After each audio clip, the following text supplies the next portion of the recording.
Primetime news this evening. Not looking good. Air quality concerns at new Criminal Records Office. CMU President back on leave. And relations between Prime Minister and opposition leader on a collision course.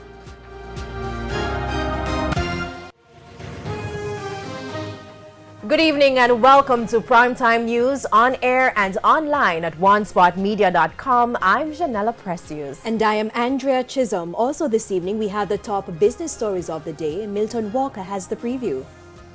Yes, Andrea, the capital's international airport Norman Manley will officially change hands tomorrow as the divestment takes another step.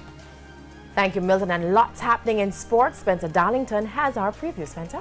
Thank you very much, Janella. Well, there continues to be debate about the present state of the island's men's sprinting. The coach of the island's top male sprinter at the moment weighs in on the issue. We'll give you the details later.